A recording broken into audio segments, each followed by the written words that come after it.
প্রিয় ভাই বোনেরা, এই হাতিয়া উপজেলা প্রকৃতিগতভাবে খুব সুন্দর একটা জায়গা, কিন্তু এখানে মানুষের এবং এলাকার বহু সমস্যা আছে। এখানে মানুষ বিশুদ্ধ পানি পাচ্ছে না, এখানে স্কুল কলেজগুলো ঠিকভাবে নেই, এখানে চিকিৎসা ঠিকভাবে পাচ্ছে না মানুষ, আরো বহু সমস্যা আছে। কৃষিকাজের সমস্যা আছে, আছে না আপনাদের এখানে এই সমস্যাগুলো? এই সমস্যাগুলো আছে আপনাদের এলাকায়? আছে এই সমস্যাগুলো। এখন এই সমস্যাগুলো তো সমাধান করতে হবে। এই সমস্যার সমাধান করতে হলে সত্যিকার ভাবে একজন এমন মানুষ দরকার যে আপনাদের জন্য কাজ করবে, সত্যিকার ভাবে আপনাদের জন্য কাজ করবে। ইনশাআল্লাহ আপনার শামীমকে যদি নির্বাচিত করেন, ধানের শীষকে নির্বাচিত করেন, এবং বিএনপি ইনশাআল্লাহ 12 তারিখে, বিএনপি ইনশাআল্লাহ 12 তারিখে সরকার গঠন করলে এলাকার, চুপ করতে হবে, নাহলে কথা শোনা যাবে না তো। সবাইকে বসতে হবে, ধীর স্থির হয়ে বসতে হবে সবাইকে।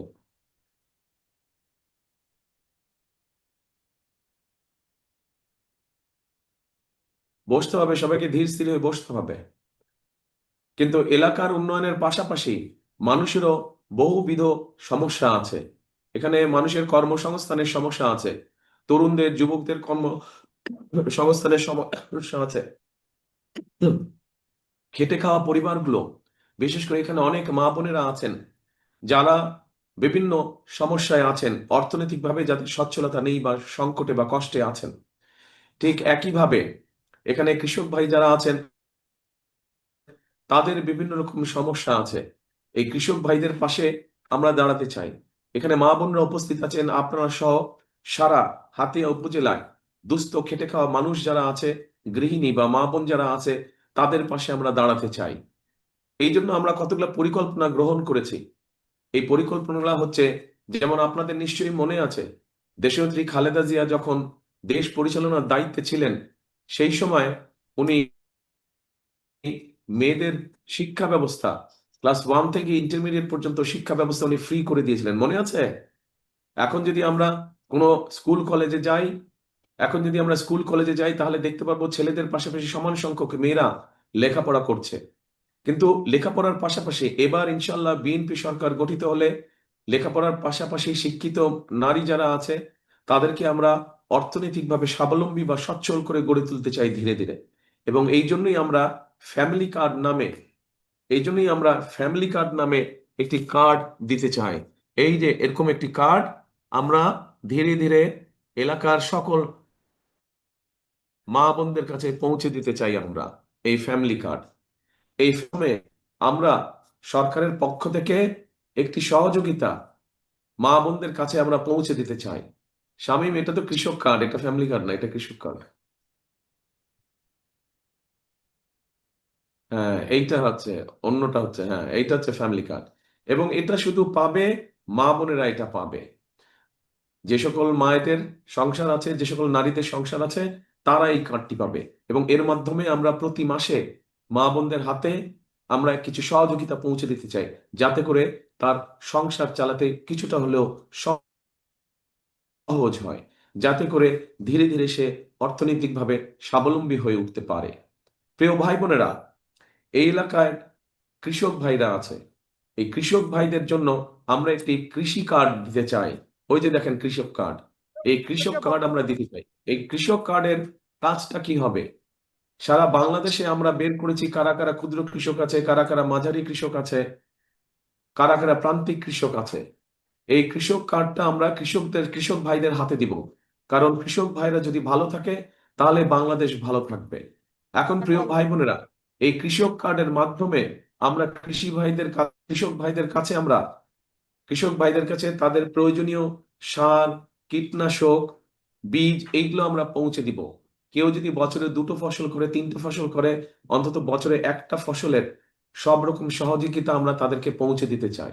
এইভাবে কৃষক ভাইদেরকে যদি আমরা সহযোগিতা করতে পারি, আমরা বিশ্বাস করি যে ধীরে ধীরে আগামী কয়েক বছরের মধ্যে বাংলাদেশের খেটে খাওয়া কৃষক ভাইরা যারা দিন রাত পরিশ্রম করে, তারা একটা শক্ত অর্থনৈতিক ভিত্তির উপরে দাঁড়াতে পারবে। প্রিয় ভাই বোনেরা, এই এলাকায় বহু শিক্ষিত তরুণ যুবক আছে, তারা শিক্ষিত, তরুণ যুবক ভাইরা, কিন্তু তাদের কর্মসংস্থান নেই, বেকার হয়ে তারা পড়ে আছে। আমরা এই বেকার ভাইদের পাশে দাঁড়াতে চাই, এবং সেই জন্য আমরা বিভিন্ন রকম ট্রেনিং এর ব্যবস্থা আমরা করতে চাই। ভোকেশনাল ট্রেনিং ইনস্টিটিউশন আমরা এখানে তৈরি করতে চাই, যার মাধ্যমে আমরা আমাদের তরুণ যুবক ভাইদেরকে ট্রেনিং দিতে পারবো, বিভিন্ন বিষয়ে ট্রেনিং দিতে পারবো। ট্রেনিং পাওয়ার ফলে সেই ভাইটি, সে দেশের ভেতরেই হোক, নিজের ব্যবসা বাণিজ্য শুরু করতে পারবে, এবং তার জন্য যারা দেশের ভিতরে ক্ষুদ্র ব্যবসা বাণিজ্য শুরু করবে তাদেরকে আমরা ক্ষুদ্র ঋণের ব্যবস্থা, ব্যাংক ঋণের ব্যবস্থা আমরা তাদেরকে ইনশাল্লাহ করে দিব। একই সাথে ট্রেনিং পাওয়ার ফলে এই এলাকার বহু মানুষ মধ্যপ্রাচ্যে আছে, কাজেই মধ্যপ্রাচ্যে যারা যায়, মধ্যপ্রাচ্যে আগামী দিনে যারা যাবে, যারা ট্রেনিং পাবে, তাদের জন্য সুবিধা হবে যে মধ্যপ্রাচ্যে গেলে তারা একটা ভালো চাকরির সংস্থান করতে পারবে, ভালো চাকরি খুঁজে পাবে, যেটাতে বেতন এখন যারা যাচ্ছে তাদের থেকে বেতন বেশি হবে। এভাবে আমরা বেকার ভাইদের পাশে এসে দাঁড়াতে চাই। প্রিয় ভাই বোনেরা, আমরা আপনাদের এখানে চিকিৎসার খুব কষ্ট, সাধারণ মানুষের চিকিৎসার খুব কষ্ট। হাসপাতাল বলেন, যেই হাসপাতালটি আছে এখানে, এই হাসপাতালটিকে আমাদের বৃদ্ধি করতে হবে, এটিকে আমাদের বৃদ্ধি করতে হবে হাসপাতালটিকে, যাতে করে মানুষ চিকিৎসা সুবিধা পায়।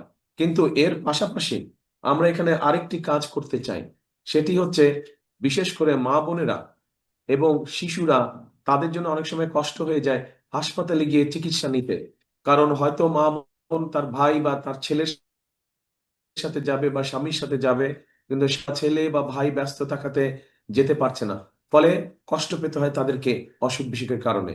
আমরা সারা দেশে হেলথ কেয়ারার নিযুক্ত করতে চাই। হেলথ কেয়ারার নামে একটি কত কিছু মানুষকে আমরা ট্রেনিং দিতে চাই,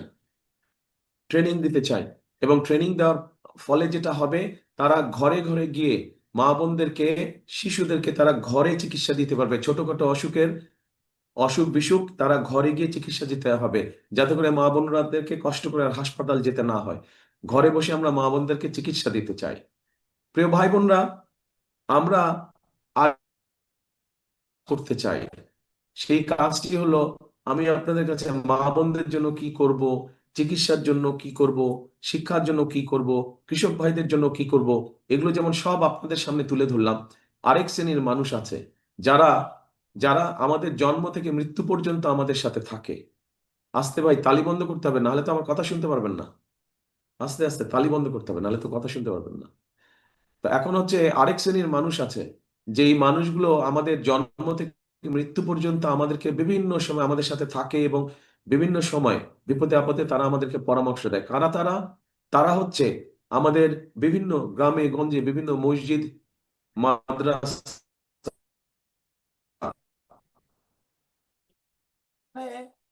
সবচেয়ে প্রধান যে সমস্যা হলো নদী খতিব ভাঙন। আছে, খতিব সাহেব আছে, ইমাম সাহেব। আপনাদের প্রধান সমস্যা হচ্ছে আপনাদের প্রধান নদী ভাঙন। জানি আমি, নদী ভাঙন, এটা জানি আমি। এই নদী ভাঙন তো সবচেয়ে বড় সমস্যা। এটাতে আমি সেই হ্যাঁ,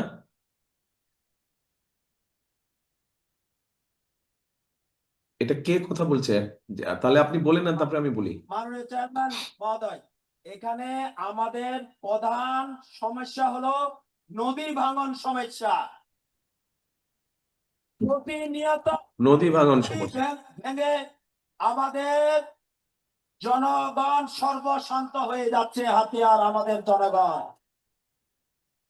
আমাদের এখানে ব্লক দেওয়ার জন্য আমাদের দাবি, আপনি ক্ষমতায় আসার পর আমরা ক্ষমতা আসলে, বিএনপি সরকার ক্ষমতা আসলে, প্রথমেই আমাদের ব্লকবাদের মাধ্যমে নদী ভাঙা রোধ করতে হবে। এটা হলো দাবি। আর আরেকটা দাবি, সেটা হলো আমাদের বেড়িবাঁধ নির্মাণ করতে হবে। দ্বিতীয় দাবি, আপনি অনেক কথা যেগুলো বলেছেন এগুলোর সাথে হাতিয়াবাসী একমত। দ্বিতীয় দাবি হলো, এখানে নদী ভাঙার কারণে জনগণ সর্বশান্ত হয়ে গিয়েছে। অনেক জায়গায় চর জেগেছে, চর, অনেক খাদ জায়গা আছে। আমরা হাতিয়ার জনগণ চাই, আমরা ক্ষমতা আসলে যারা প্রকৃতি ভূমিহীন তাদেরকে হবে। এটা হলো হাতিয়াবাসীর মূল দাবি। এই মাঠে আমাদের দেশনেত্রী বেগম খালেদা জিয়া বক্তব্য রেখেছিলেন, আর আজকে এই মাঠে আপনি বক্তব্য রাখছেন। এই দেখেন, আপনি যেই দাবিগুলা বললেন, দেখেন আমি লিখে রেখেছি, এগুলা নিয়ে আমি কথা বলতাম। দেখেছেন, এগুলা আগেই আমার কাছে লেখা আছে। আমি জানি আপনাদের এলাকার কি কি সমস্যা। আমি জানি আপনাদের এলাকার ব্লক বাঁধ নির্মাণ করে নদী ভাঙন রোধ করা, টেকসই বেড়িবাঁধ নির্মাণ করা, ভূমিহীনদের জন্য খাস জমি বন্দোবস্ত করা, উপজেলা স্বাস্থ্য কমপ্লেক্সকে 150 শয্যায় উন্নীত করা, তারপরে জাহাজমারা ইউনিয়নকে নতুন উপজেলায় রূপান্তর করা, এগুলা সব আপনাদের যেগুলো এলাকাবাসীর দাবি, এগুলো সব আমি জানি। এগুলা সব আমরা লিখে রেখেছি। ইনশাল্লাহ সরকার গঠনে সক্ষম হলে, আমরা সরকার গঠন করলে বিএনপি ধীরে ধীরে একটার পর একটা আমরা এলাকার মানুষের সমস্যার ইনশাল্লাহ সমাধান করব। কিন্তু সমস্যার সমাধান করতে হলে তো ধানের শীষকে জিতাতে হবে, তাই না? সমস্যার সমাধান করতে হলে তো ধানের শীষকে জিতাতে হবে। এর আগে তো আপনারা এই এলাকার মানুষ অনেককে দেখেছে, কিন্তু তারা সমস্যার সমাধান তো করেনি। কিন্তু এবার ইনশাল্লাহ বিএনপি নির্বাচিত হলে ধীরে ধীরে আমরা এই কাজগুলো করব। আমি এরই ভিতরে নোট করে রেখে দিয়েছি যে কোন কোন কাজ করব, এই এলাকার মানুষের জন্য কি কি কাজ করব আমি নোট করে রেখে দিয়েছি। এর মধ্যে ইনশাল্লাহ আমরা সরকার গঠন করলে এই কাজগুলো আমরা ধীরে ধীরে পর্যায়ক্রমিক ভাবে শুরু করব। কিন্তু তার আগে তো আমরা যেই পরিকল্পনা নিয়েছি, এই নদী ভাঙন রোধ, বেড়িবাঁধ, টেকসই বেড়িবাঁধ, ব্লক বাঁধ, এগুলা তো আমরা তো ইনশাল্লাহ করব। কিন্তু আপনাদেরও তো একটা দায়িত্ব আছে। আপনাদের দায়িত্বটা কি বলেন তো? আপনাদের দায়িত্বটা কি? ধানের শীষকে জয়যুক্ত করা। ধানের শীষকে কবে জয়যুক্ত করবেন? কবে? 12 তারিখে ইনশাল্লাহ, 12 তারিখের নির্বাচনে ইনশাল্লাহ ধানের শীষকে জয়যুক্ত করতে হবে। পারবেন? ইনশাল্লাহ, ইনশাল্লাহ। তাহলে প্রিয় ভাই বোনেরা, আসেন আমরা ধানের শীষকে জয়যুক্ত করি এবং ধীরে ধীরে আমরা এলাকার সমস্যার সমাধানগুলোর জন্য কাজ শুরু করি। তবে এখানে একটা কথা আছে প্রিয় ভাই বোনেরা, গত 15-16 বছর কি আপনারা ভোট দিতে পেরেছিলেন? ভোট দিতে পারেননি আপনারা। আমাদের দেশের মানুষের ভোটের অধিকার কেড়ে নেওয়া হয়েছিল, কথা বলার স্বাধীনতা কেড়ে নেওয়া হয়েছে। যারা এই কাজটি করেছিল তারা দেশ থেকে চলে গিয়েছে। কিন্তু প্রিয় ভাই বোনেরা, এখন অন্য একটি গোষ্ঠী, তারা আবার কিছু কিছু ষড়যন্ত্র করছে যেন নির্বাচন বাধাগ্রস্ত হয়। এই ব্যাপারে আপনাদের সকলকে সচেতন থাকতে হবে। 12 তারিখে ইনশাল্লাহ, 12 তারিখে এখানে যারা মুসলমান ভাই আছেন, আপনারা তাহাজ্জুদ পড়ে স্ব নির্বাচনী এলাকায় স্ব ভোট কেন্দ্রে গিয়ে ভোরে ফজরের জামাত ওখানে ভোট কেন্দ্রের সামনে আদায় করবেন। এবং যারা মুসলমান অন্য ধর্মের ভাই বোনেরা আছেন, তাদেরকে সাথে নিয়ে যাবেন, যাতে করে সকাল সকাল সবাই ভোট কেন্দ্রের সামনে লাইন দিয়ে দাঁড়াতে পারে, যাতে ভোট দিতে পারেন, আপনারা সঠিকভাবে ভোট দিতে পারেন। এবং শুধু ভোট দিলেই চলবে না, ভোট দিয়ে চলে আসলে চলবে না, ভোট দিয়ে ওখানে থাকতে হবে, যাতে করে আপনার যে ভোটটা আপনি দিলেন, এই ভোটের হিসাব কড়াই গন্ডায় বুঝে আনতে হবে। পারবেন কি ভাই বোনেরা, পারবেন? ইনশাল্লাহ, ইনশাল্লাহ। প্রিয় ভাই বোনেরা, ইনশাল্লাহ আজকে সময়ের অভাবে আমি আপনাদের পাশে এসে দাঁড়াতে পারিনি। আগামী দিনে ইনশাল্লাহ আপনাদের সামনে আসব, যখন এই বেড়িবাঁধের নির্মাণ কাজ শুরু হবে, এই বড় বড় কাজগুলা শুরু হবে, ইনশাল্লাহ সেই সময় আপনাদের কাছে আসব, সেই সময় আপনাদের সাথে দেখা হবে এবং আপনাদের সাথে বসে কথা বলবো তখন। আজকে তাহলে এই পর্যন্তই থাক। ইনশাল্লাহ আগামী দিন আপনাদের সাথে সরাসরি দেখা হবে। কিন্তু কথা একটাই, আমি বারে বারে একটা কথা বলি, এই দেশটা আমাদেরকে সবাইকে মিলে, মুসলমান সহ অন্য হিন্দু ধর্ম বলেন, বৌদ্ধ ধর্ম বলেন, খ্রিস্টান ধর্ম বলেন, সকল ধর্মের মানুষকে একসাথে থেকে আমাদেরকে এই দেশটা গড়তে হবে। এই দেশটা আমাদের সকলে পরিশ্রম করে গড়ে তুলতে হবে, কারণ এই দেশই আমাদের প্রথম এবং এই দেশই আমাদের শেষ ঠিকানা। সেই জন্যই আমি একটা কথা বলি, করব কাজ, কে ইয়াং ছেলেরা বলো, করব কাজ, গড়ব দেশ। সবার আগে সবার আগে বাংলাদেশ। আবার বলি, করব কাজ, গড়ব দেশ, সবার আগে বাংলাদেশ। প্রিয় ভাই বোনেরা, সকলে ইনশাল্লাহ ভালো থাকবেন, সুস্থ থাকবেন। ইনশাল্লাহ দ্রুতই আপনাদের সাথে দেখা হবে। আল্লাহ হাফেজ। বাংলাদেশ জিন্দাবাদ, বাংলাদেশ জাতীয়তাবাদী দল জিন্দাবাদ। আসসালামু আলাইকুম।